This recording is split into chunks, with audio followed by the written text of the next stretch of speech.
Bienvenidos, soy Manuel Llamas, director del Instituto Juan de Mariana, y estamos aquí para hablar de economía, para explicar la economía aprovechando las noticias de la actualidad. Y uno de los temas de actualidad, no solo a nivel nacional, sino a nivel internacional, es la situación, la dramática situación que vive Venezuela. Finalmente, pues por desgracia, se ha completado la felonía. El dictador Nicolás Maduro ha jurado el cargo como presidente de la República Bolivariana de Venezuela, a pesar de haber perdido las elecciones contra la oposición. Así que hoy vamos a hablar de cómo una democracia enormemente rica hace apenas 70 años se ha convertido en una dictadura atroz y miserable, enormemente pobre, en tan solo 20 años. Esto arroja una lección que debería quedar grabada a fuego en el imaginario colectivo, y es que tanto la democracia como la libertad nunca, jamás se pueden dar por seguras. Hay que estar siempre vigilantes. Basta tan solo un error para que un país, y con él millones de personas, se suiciden política, económica y socialmente. Así que, si estáis preparados, arrancamos.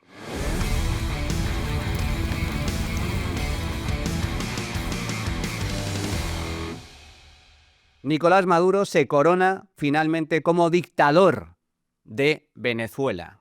El pasado viernes 10 de enero se completó la felonía. Nicolás Maduro juró el cargo como presidente de la República Bolivariana de Venezuela por un nuevo mandato hasta el año 2031. Así hizo el juramento. Juro por la memoria eterna de nuestro amado jefe y comandante Hugo Chávez, y juro por el histórico, noble y aguerrido pueblo de Venezuela, ante esta Constitución, que haré cumplir todos sus mandatos, que haré cumplir todas las obligaciones de la Constitución y las leyes de la República, y que este nuevo periodo presidencial será el periodo de la paz, la prosperidad, la igualdad y la nueva democracia. Lo juro por la historia, lo juro por mi vida, y así cumpliré y cumpliremos, lo juro. Este sátrapa, este miserable, este dictador, este criminal, finalmente ha asumido una vez más el poder en Venezuela con este juramento, a pesar de haber perdido clamorosamente las elecciones presidenciales celebradas el pasado 28 de julio. El opositor Edmundo González derrotó a Maduro por más de 4 millones de votos. La oposición, a diferencia del régimen, ha enseñado las actas de esas elecciones, otorgándole una mayoría brutal, contundente, incuestionable por parte de los venezolanos. Los venezolanos han votado en contra de la dictadura bolivariana, en contra del comunismo sanguinario y miserable que los ha hundido en la pobreza más absoluta y en la represión más deleznable. Pero el régimen, una vez más, no ha reconocido los resultados. Ha hecho caso omiso a la voluntad popular y finalmente, a través de este juramento, ha oficializado la continuación de la dictadura chavista. El régimen no ha enseñado las actas, porque no las puede enseñar. La oposición sí. Y por desgracia la oposición no ha podido hacer nada. María Corina Machado, que es la gran heroína del pueblo venezolano, a pesar de protagonizar movilizaciones masivas en las calles durante meses, y a pesar de la heroica resistencia que ha demostrado durante todo este tiempo, no ha podido hacer nada para evitar el juramento de Maduro como presidente de la República Bolivariana.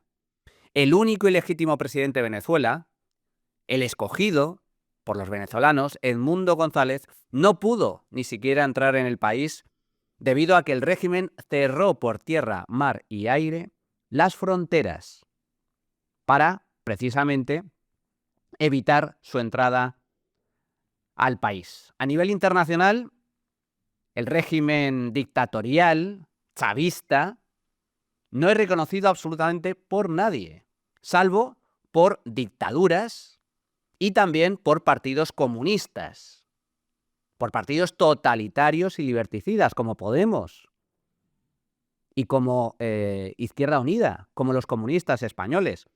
Fijaos, tan solo en el juramento de Maduro le acompañaron apenas dos máximos mandatarios a nivel internacional.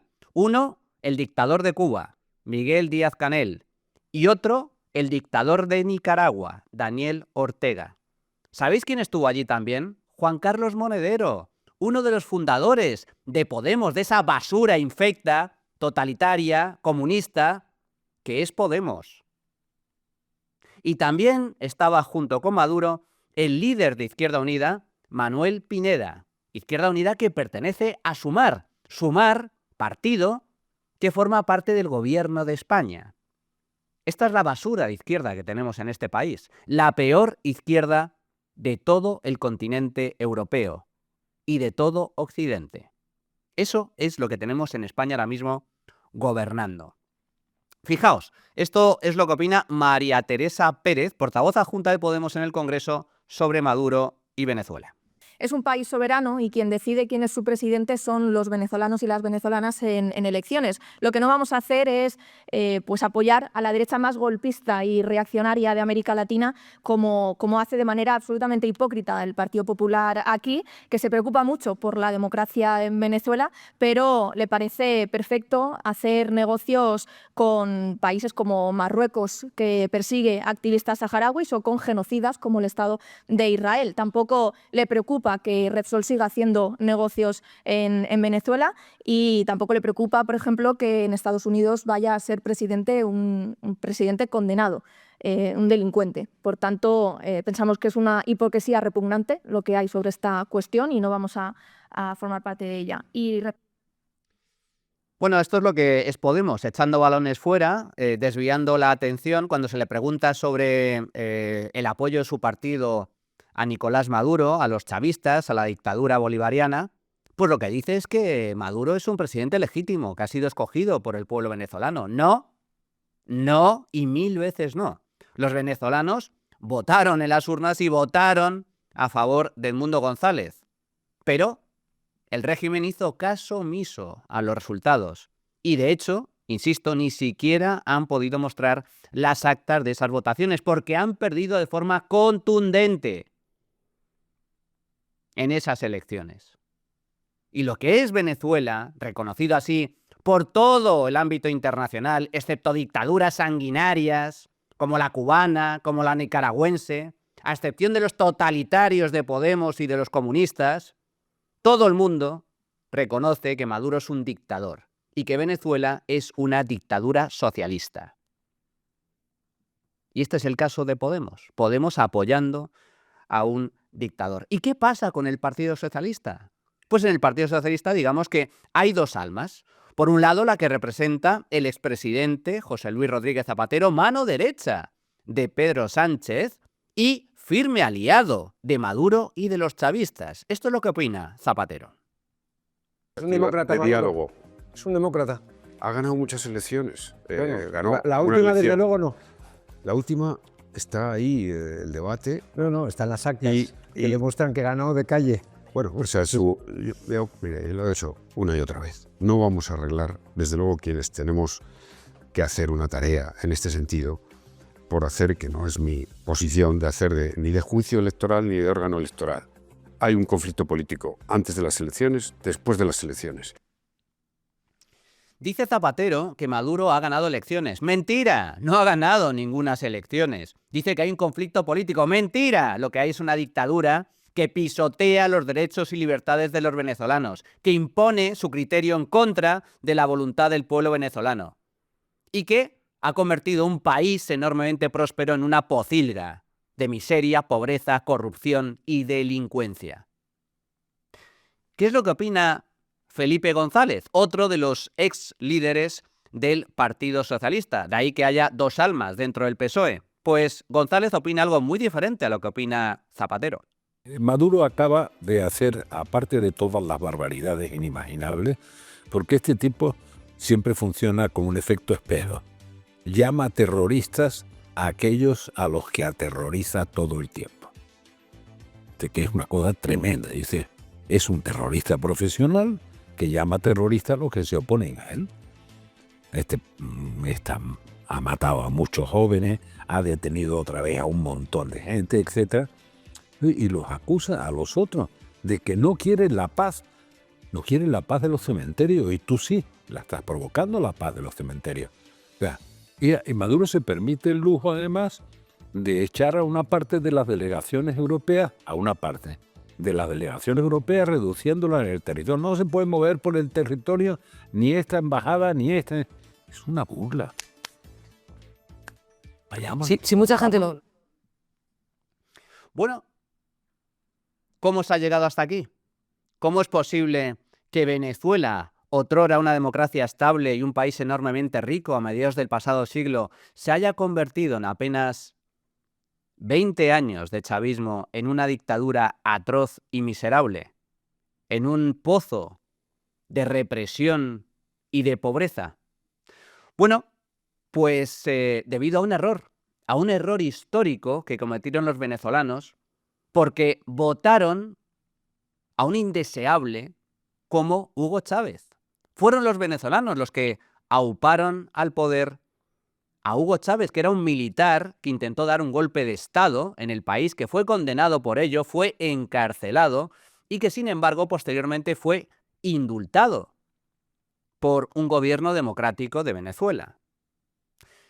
Chávez ganó las elecciones presidenciales después de haber sido indultado, optó por la vía democrática, dijo, bueno, ya que no he podido lograr el poder por las armas, lo voy a intentar utilizando las mismas reglas de juego que aplica la democracia liberal. Y logró engañar a los venezolanos y alzarse con el poder. Así juraba el cargo como presidente de Venezuela el 2 de febrero del año 1999, el día que cambió todo para los venezolanos.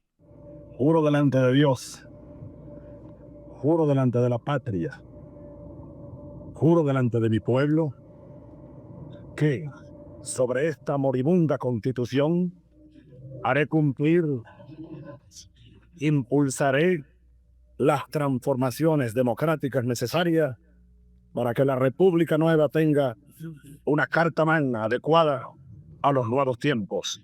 Lo juro. Chávez, si os fijáis, no juró la Constitución democrática de Venezuela. Lo que juró Chávez fue cambiar la Constitución y acabar con la frágil democracia liberal que existía entonces en ese país. Y efectivamente, lo trágico es que cumplió su palabra. Al igual que Hitler cumplió la palabra de acabar con los judíos y extender su influencia y el territorio alemán por Europa. Todo eso, el plan de Hitler, el plan de los nazis, lo describió en su libro. El Mein Kampf, mi lucha. Todo está ahí, pero la gente no le creyó. Muchos pensaban, bueno, estos son disparates de un loco. No llegará a semejante barbaridad. Pues no. Los tiranos suelen cumplir su palabra. Y Chávez lo dijo claramente. Juró el cargo para cambiar la Constitución y avanzar hacia el socialismo real, el socialismo del siglo XXI, que es el socialismo de toda la vida. El socialismo depredador, represor, liberticida y empobrecedor. ¿Cómo logró engañar a los venezolanos? Porque Chávez fue votado por los venezolanos en el año 99. Fue aupado al poder democráticamente. Pues logró el poder a base de mentiras, a base de engaños, ocultando su verdadero rostro, el de lobo, en una piel de cordero. Esto decía muy poco tiempo antes de las elecciones del año 99. Atentos. Pero dicen que no es demócrata. ¿Usted está dispuesto a entregar el poder después de 5 años? Claro que estoy dispuesto a entregarlo, no solamente después de 5 años, yo he dicho que incluso antes, porque nosotros vamos a proponer aquí una reforma constitucional, una transformación del sistema político para tener una democracia verdadera, mucho más auténtica. Si, por ejemplo, yo a los 2 años resulta que soy un fiasco, un fracaso, o cometo un delito, un hecho de corrupción o algo que justifique mi salida del poder antes de los 5 años, yo estaría dispuesto a hacerlo. ¿Nacionalizaría algún medio de comunicación, algún medio? No, basta con el medio de comunicación que tiene el Estado hoy. El Estado tiene el Canal 8 venezolano de televisión.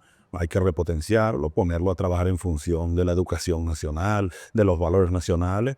Los demás canales, yo tengo las mejores relaciones con ellos, con los medios de comunicación. Deben seguir siendo privados. Más bien estamos interesados en que se amplíen, se profundicen. ¿No hay intención de nacionalizar absolutamente nada?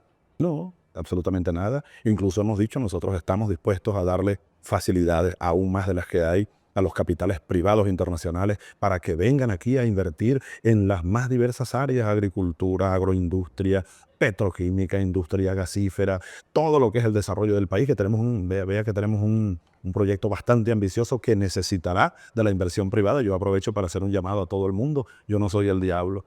Yo soy un hombre que va con los mejores lazos de hermandad a trabajar conjuntamente con todos los países de América Latina, de Norteamérica y del mundo entero. La última pregunta de Cuba es esta. Si para usted Cuba es una dictadura o no es una dictadura. Sí, es una dictadura. Si es una...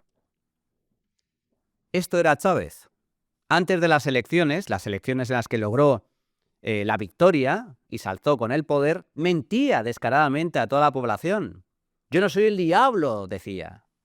Yo soy un demócrata. Estoy dispuesto a abandonar el poder incluso antes de que termine el mandato, mediante un referéndum revocatorio.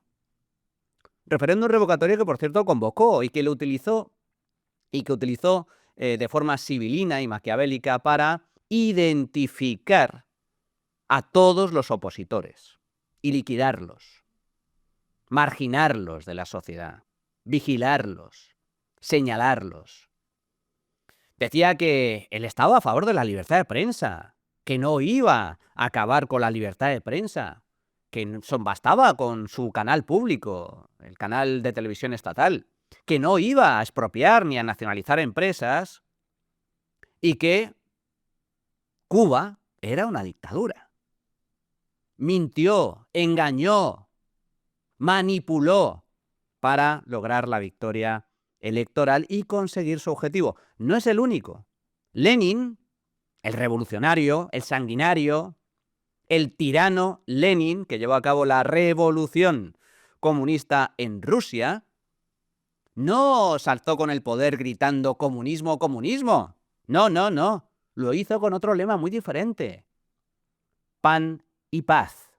Prometió pan y prometió paz a los rusos, que estaban metidos en una guerra y que estaban atravesando graves dificultades. Y el resultado, el éxito de la revolución, fue la dictadura, fue la miseria y el hambre más atroz que ha vivido Rusia en toda su historia, y buena parte de la humanidad, y represión absoluta, ausencia total de libertades y derechos individuales, esclavitud comunista. Ese fue el resultado que trajo Lenin debajo del brazo. No fue el único. Fidel Castro, el dictador comunista de Cuba, ¿qué prometía nada más llegar al poder o en medio de la lucha para hacerse con el poder en Cuba? Pues esto. There is not communism or Marxism in our ideas. Our political philosophy is representative democracy and social justice in a well-planned economy. Castro prometía democracia, negaba que fuera un comunista peligroso, negaba que fuera un marxista. Decía que iba a respetar los derechos y libertades de los cubanos, que iba a implantar una democracia representativa y liberal frente a la dictadura de Batista. Una dictadura, sí, que era una dictadura política, pero que al menos permitía cierto grado de libertad a los cubanos para disfrutar de bienestar y grandes comodidades que desaparecieron por completo con la dictadura socialista. ¿O qué decir de Pablo Iglesias? Pablo Iglesias, cuando funda Podemos, tampoco prometía comunismo. No, no, no. Recordad, era un partido transversal. Su mensaje era los de arriba, la casta, contra los de abajo. No era un mensaje de izquierdas y derechas. Pablo Iglesias, no lo olvidéis jamás, es el Hugo Chávez de España. El factor político más peligroso que ha tenido España en casi 50 años de democracia. Mucho cuidado con Pablo Iglesias porque es el Hugo Chávez español. Pues bien, Hugo Chávez jura como presidente de Venezuela en febrero del año 99 y ahí, justo a partir de ese momento, empieza el desastre. Hugo Chávez empieza a atacar a la propiedad privada. Atentos. Bien bonito. ¿Ese edificio ahí qué es? Ese es un teatro antiguo, ¿no era? Ajá, pero eso está en manos del gobierno, ¿verdad? Sí, ¿Y este edificio? es un edificio que tiene comercio privado de joyería. Exprópiese, exprópiese. De acuerdo. Y aquel edificio allá en la esquina. También son edificios que tienen locales comerciales. Bueno, miren, me decía Jacqueline ahora, en aquella casita que está allá vivió Bolívar recién casado. Esa casita que se ve ahí con 2 balcones. Y ahí lo que están en unos negocios. Exprópiese. Bueno, que tiene. Este edificio aquí, ¿cuál es? También es un edificio que tiene locales comerciales de propiedad privada. Exprópiese, señor alcalde. Exprópiese. Exprópiese.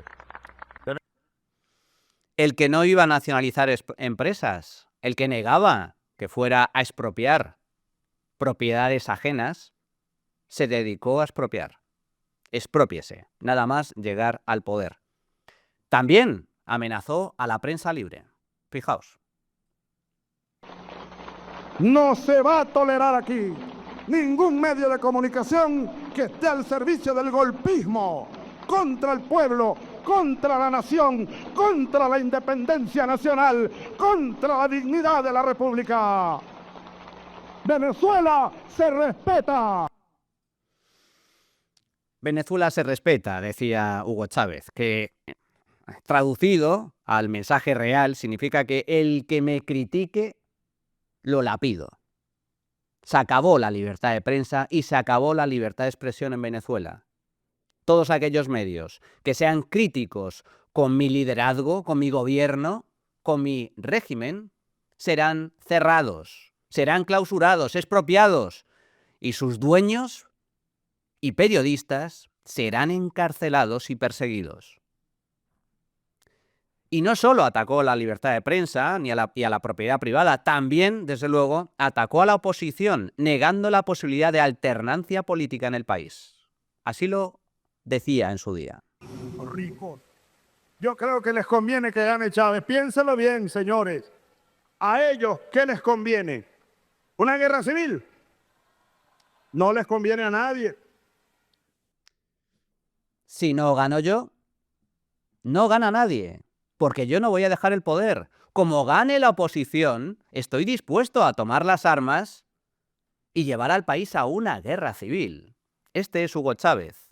Hugo Chávez, una figura admirada, idolatrada por la izquierda española, por los comunistas españoles, por Izquierda Unida, por Podemos, por los socialistas, con Zapatero a la cabeza.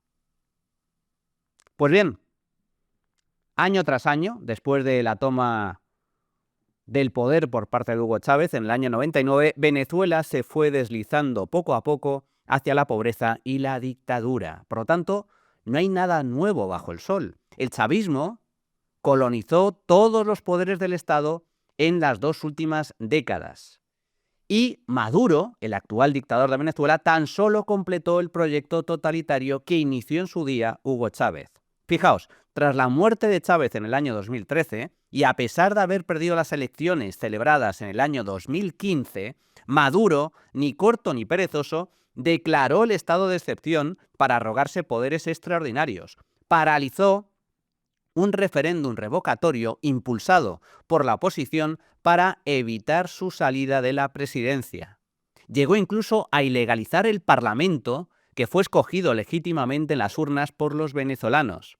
Maduro también reprimió violentamente las protestas de los venezolanos en las calles. Encarceló a los líderes opositores, como Leopoldo López.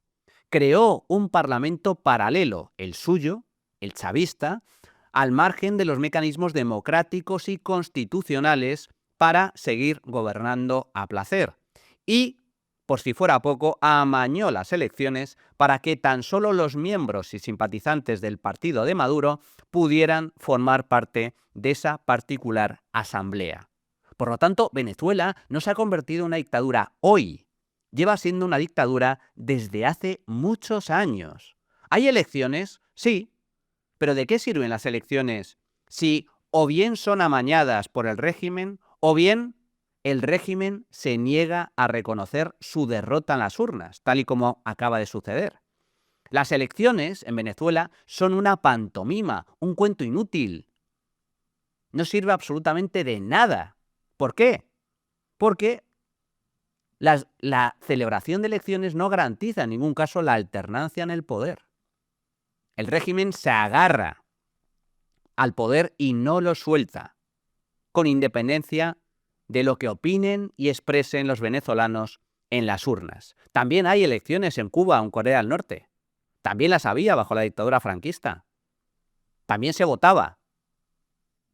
Pero no servía de nada, no eran democracias. Eran, y son, dictaduras. Y Venezuela no solo es una dictadura, Venezuela también es un pozo de miseria y pobreza. Venezuela, que era un país enormemente rico a mediados del pasado siglo, está hoy en la más absoluta miseria tras más de 20 años de socialismo bolivariano. Estos son los grandes logros del chavismo. 80% de pobreza.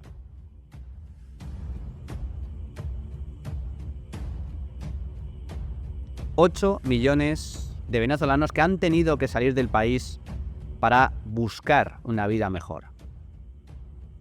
La mayor hiperinflación que ha sufrido el mundo en siglos.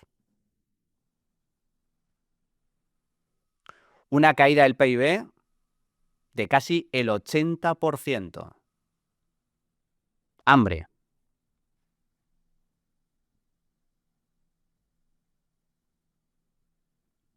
Escasez de comida y de medicinas. Los venezolanos han perdido kilos como consecuencia de la falta de alimentos. Hay desnutrición infantil. Venezuela, que flota sobre un mar de petróleo, la producción petrolífera se ha desplomado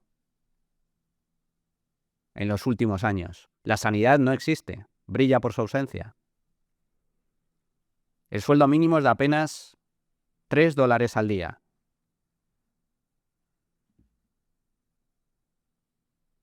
Ni siquiera hay acceso a agua corriente.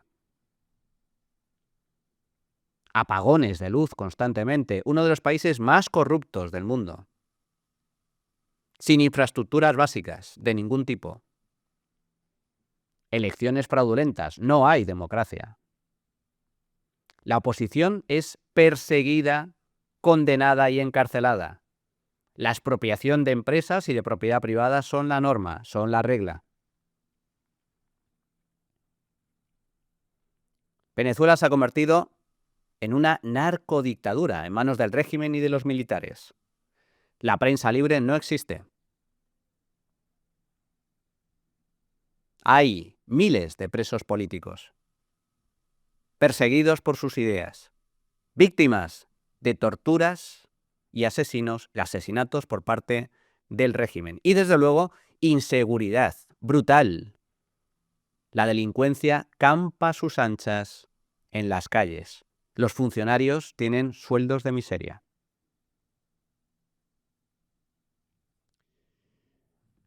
Así es, esa es la Venezuela real. Venezuela, que era el país más rico de Sudamérica en el año 1980, es hoy el país más pobre. Atentos al siguiente gráfico. Ese es el PIB per cápita a lo largo del tiempo. En el año 1980, pues Venezuela era el país con mayor renta per cápita de Sudamérica. Y sin embargo, en la actualidad es el país más pobre junto con Cuba. ¿Por qué? Lo vemos en el siguiente gráfico, porque Venezuela, en materia de libertad económica, se ha despeñado. La libertad económica no existe en Venezuela. Gozaba en los años 70 de más libertad económica que Chile.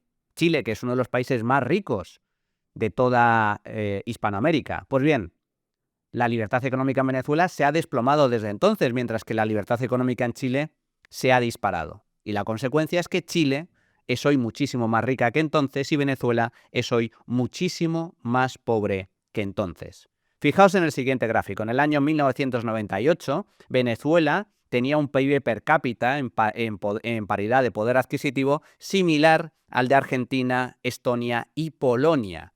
Los venezolanos, en el año 98, justo antes de la llegada de Chávez al poder, eran tan ricos como los argentinos o como muchos países de Europa. Y sin embargo, en la actualidad, fijaos en la evolución. Venezuela, que partía del mismo nivel de riqueza que estos países en el año 98, se ha despeñado. Argentina se ha mantenido prácticamente estancada, mientras que la riqueza en Polonia y Estonia se ha disparado.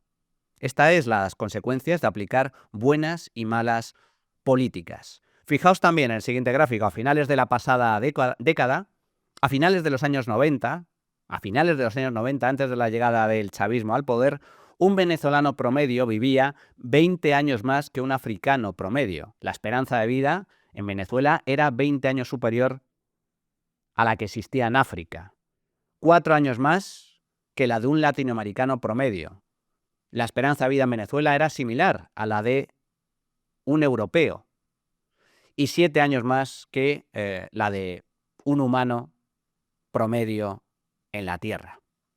Sin embargo, en los últimos años, como consecuencia del impacto del chavismo, la esperanza de vida en Venezuela se ha reducido de forma sustancial. En comparación con África, por ejemplo, ahora tan solo es 10 años superior al de un africano promedio. En los años 90 era 20 años superior, ahora 10 años superior. Pero es que además la esperanza de vida media en Venezuela es 2 años inferior al de un hispanoamericano medio, 7 años inferior a la de un europeo y 1 año menos que la de un ser humano sobre la Tierra. Todo esto se ha traducido en el exilio. Son millones los venezolanos que han tenido que huir del país para buscar una vida mejor porque en Venezuela se morían de hambre, no había futuro. En Venezuela, en los últimos años, han salido del país 8 millones de personas, el mayor éxodo que ha registrado la humanidad sin necesidad de que exista un conflicto bélico, en ausencia de guerra. Nunca antes había producido un éxodo, un exilio de estas características. Fijaos en el siguiente gráfico. Venezuela experimenta la mayor salida de personas del país de la historia de la humanidad, por encima incluso del éxodo que registró Siria, que está sumida en una cruenta guerra civil desde hace años. Superior también al éxodo que registró Afganistán en los años 70. Superior al éxodo de Sudán del Sur, Etiopía, Irak. Pero es que en todos estos países había guerras. En Venezuela no. En Venezuela no hay guerra. En Venezuela hay socialismo, que incluso es muchísimo peor. Y todo esto se manifiesta en casos concretos. Los niños de Venezuela pasan verdaderas calamidades, pasan hambre. Fijaos en la experiencia de esta niña. ¿Cómo estás, tú? Ay, sí, pena. ¿Por qué estás trabajando? Para comprar algo con la comida. Para comprar comida. Y salí a trabajar todos los días. ¿Y había hecho algo hoy? ¿No cuánto había hecho algo hoy? ¿Dónde? ¿Qué vas a hacer con eso? Comprar harina, arroz. ¿Qué haces tú? Nada, ¿Por qué sales a trabajar tan pequeña? porque si no nos morimos de hambre. Porque mi hermanito está chiquito. Y todos los días sales a trabajar. Y usas la oportunidad de cumplirte un deseo, ¿tú qué pedirías? También quisiera una bicicleta. ¿Y algo más que te haga falta? Comida. Y cansa a veces estar en todos los días. ¿Has comido hoy? Son las 4 de la tarde y no has comido nada. ¿Por qué no has comido? Porque no me conducí. Este es tuyo. Esta es la tragedia, la realidad del pueblo venezolano. Niños que no comen todos los días, niños obligados a tener que trabajar, buscarse la vida para poder comer y no morirse de hambre. Esta es la realidad del socialismo venezolano. Pero es que no es algo nuevo. El socialismo siempre acaba generando muerte, represión y pobreza. El socialismo siempre acaba igual. Fijaos, por ejemplo, en lo que sucedió en Camboya, cuando llegaron los Jemeres rojos en los años 70 e impusieron un dramático, cruel, brutal, sanguinario régimen comunista. En Camboya, la esperanza de vida se desplomó, se despeñó bajo los años, bajo la bota de los Jemeres rojos. ¿Y qué pasa con Cuba? La vecina Cuba, bajo la dictadura comunista de los Castro. Pues Cuba, que hoy es un pozo de miseria y represión, era un país enormemente rico antes de la llegada del comunismo a la isla. Había edificios, había hoteles, había negocios, las tiendas estaban llenas de comida, llenas de productos. Los cubanos vivían muy bien, su nivel de vida era similar al que disfrutaban los europeos, incluso superior, muy superior al que disfrutaban los españoles. Los españoles emigrábamos a Cuba para buscarnos la vida, para buscar nuestro futuro. Había coches, había autobuses, había transporte público, los edificios eran modernos, tenían agua corriente, tenían luz, tenían calefacción. Las cafeterías estaban llenas. Hoy, sin embargo, esas imágenes no es que haya llegado un meteorito o una bomba nuclear. No, no, no. Esas son las imágenes reales de La Habana. Hoy no es fruto de un cataclismo climático, ni de un terremoto, ni de una guerra. No, no, no. Es fruto del comunismo. Esa es la realidad. Así lo explica a las mil maravillas, una lección magistral, Javier Milei, el hoy presidente de Argentina. ¿Qué sucede? ¿Cómo se explica el comunismo? ¿Cuál es la diferencia entre comunismo y capitalismo? Atentos. Si yo te hago una pregunta, si vos tenés una empresa que va a hacer pozos, si vos tenés una retroexcavadora, vas a poder hacer muchos pozos, vas a poder ganar mucha plata. Si vos tenés una palita de la que usás en la playa, ¿cuántos pozos puedes hacer? Muy poquito, no puedes hacer nada. Obviamente el que tiene la retroexcavadora va a ganar mucha plata y el que hace con la palita va a hacer muy poco. ¿Quién le pone la retroexcavadora? Que puede costar entre medio palo verde y 5 palos verdes. ¿Quién la pone? Un capitalista. Entonces, cuando vos fomentás la inversión, comprás la retroexcavadora, le pones una retroexcavadora al empleado y puede ganar un montón. Es decir, el empresario es socio del trabajador. Y acá, con esa idea de combatiendo el capital y de fomentar el consumo, castigando el ahorro, castigás a la inversión y sabés a quién terminás cagándole la vida, al laburante. Porque el dueño del capital, ¿sabes qué hace? Se va o no invierte. Entonces, todas esas estupideces, la justicia social, todas esas cosas, lo único que hace es multiplicar a los pobres. Así es, sin capital, sin empresarios, sin capitalismo, lo que hay es pobreza y miseria. Y eso es lo que ha pasado en Venezuela, en Cuba, en Camboya y en todos los países en donde el socialismo ha alcanzado el poder. ¿Y ahora qué? ¿Cuál es el futuro de Venezuela? Pues un futuro gris, oscuro, porque es evidente que el régimen no va a abandonar el poder voluntariamente. Los venezolanos, todo apunta que, por desgracia, van a tener que revolverse, van a tener que tomar las armas si quieren recuperar su libertad, ya sea a nivel interno o ya sea con ayuda de aliados externos. Hace muy pocos días, el expresidente colombiano Álvaro Uribe lo expresaba de esta forma. ¿Qué pedimos nosotros? Nosotros pedimos una intervención internacional. Preferiblemente avalada por las Naciones Unidas, que desaloje a esos tiranos del poder y convoque de inmediato a unas elecciones libres. Que el señor especializado en ser timador no siga hablando de paramilitares. Porque anoche decía él, con mucha burla, que aquí venía Uribe a reunirse con sus paramilitares. Que ese timador sepa que lo que nosotros queremos, por aquello que proponemos, es por una intervención militar internacional con el ejército de Venezuela, que desaloje a la dictadura. Las armas, la violencia legítima, esa es la única salida que le queda a Venezuela, porque Maduro no va a abandonar el poder. Maduro es un golpista, un tirano, un dictador, y por lo tanto, como es un golpista, un tirano, un dictador y un criminal, si no abandona el poder, habrá que echarlo a patadas, ya sea única y exclusivamente a nivel interno o con ayuda internacional, pero todo apunta a que Venezuela seguirá siendo una dictadura atroz y miserable mientras Maduro no sea expulsado por la fuerza del poder. Maduro y sus cómplices, toda la cúpula chavista de militares y comunistas que ocupan ilegítimamente el poder en ese país.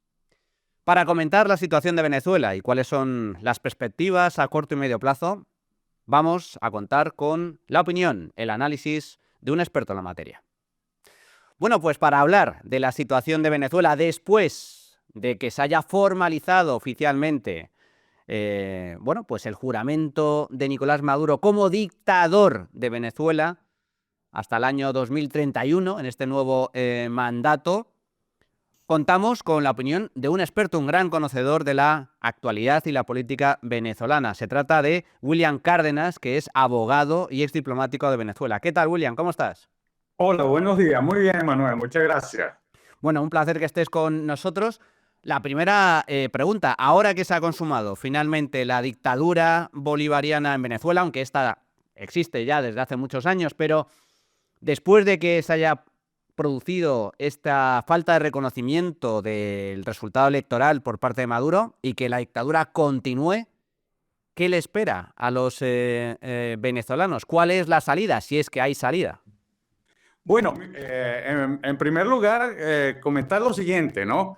Ese escenario en el que Maduro se ha juramentado como presidente para el periodo 2025-2031, era un escenario perfectamente previsible dentro de los que entraban en juego el día 9 y 10 de enero pasado, ¿no?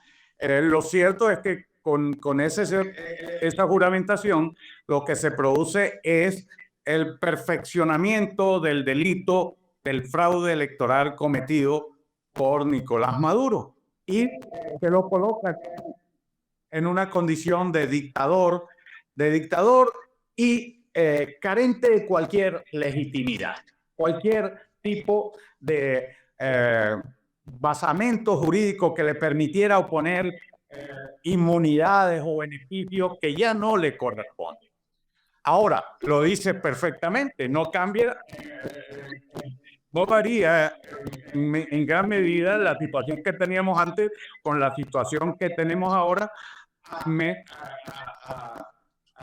menos de tomar en cuenta esta situación de debilidad que afecta a Maduro. Maduro ya no tiene pueblo, ya la gente quiere salir de su régimen y no lo respalda en absoluto. Entonces, ahora mismo lo que hay que pedirle a los venezolanos es lo que dijo una vez el general Elías López Contreras hace casi 100 años, cuando terminaba la larguísima dictadura de el general Gómez en Venezuela. Elías López Contreras le dijo a los venezolanos: calma y cordura.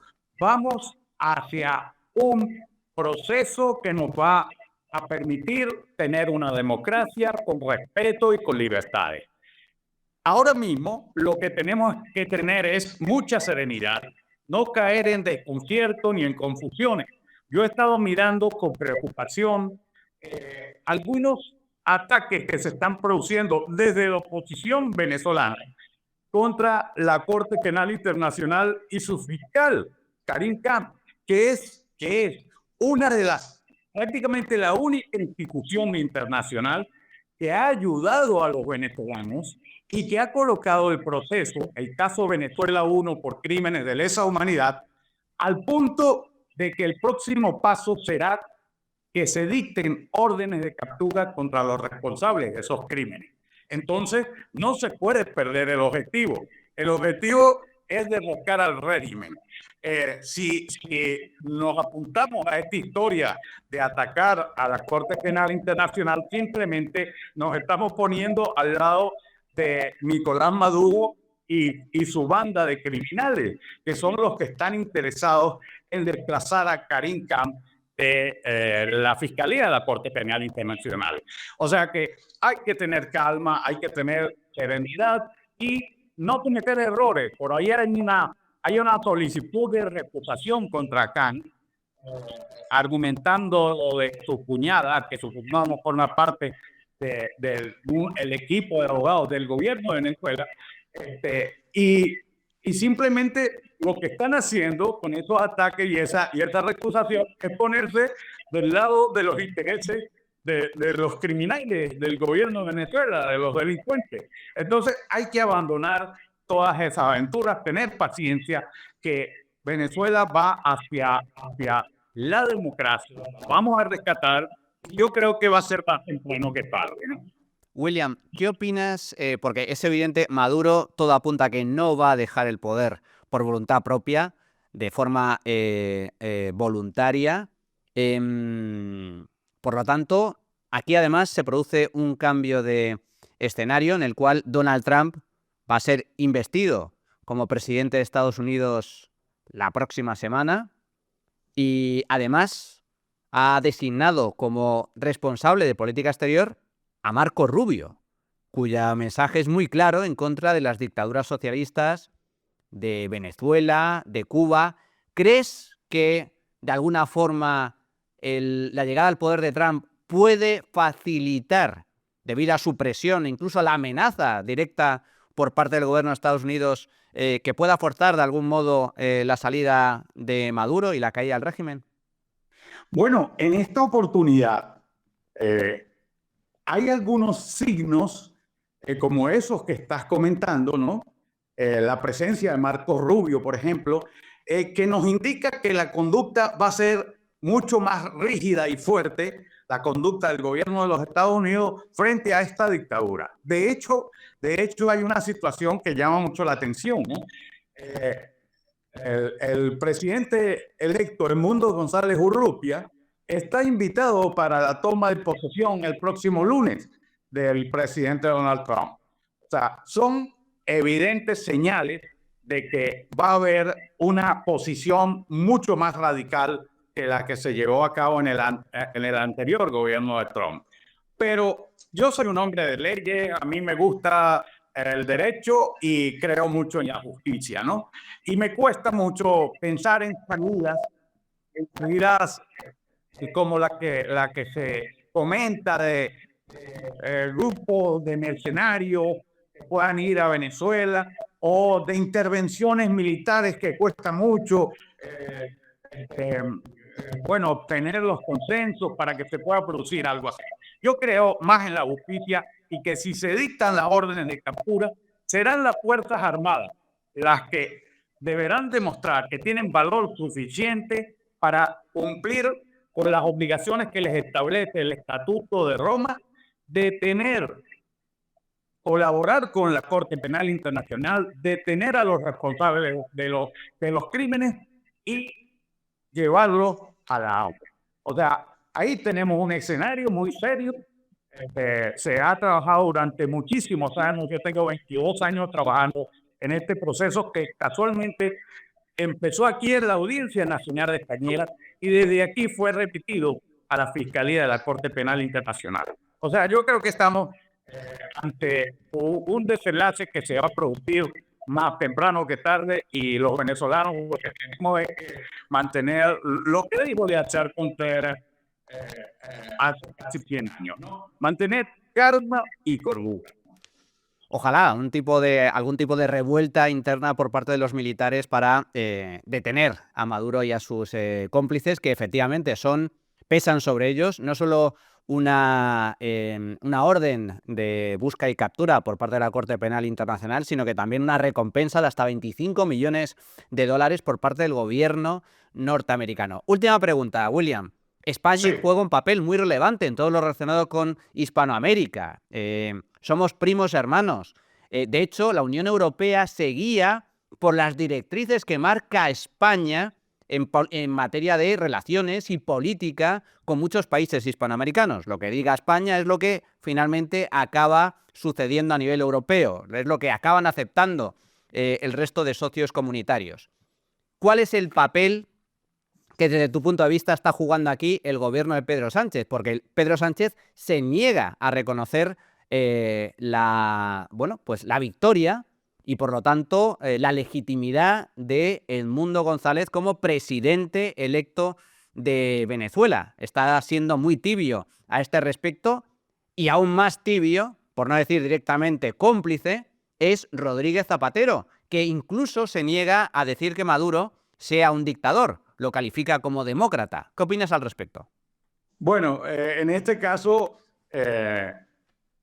ellos le están dando la espalda no solo al pueblo venezolano, le están dando la espalda al pueblo español, que está perfectamente identificado con la lucha por su libertad y por el rescate de la democracia y el respeto a los derechos humanos que libran los venezolanos. Mira, no tengo ninguna duda, ¿no? La actuación del gobierno, en este caso del gobierno español, es de complicidad absoluta con el régimen de Nicolás Maduro.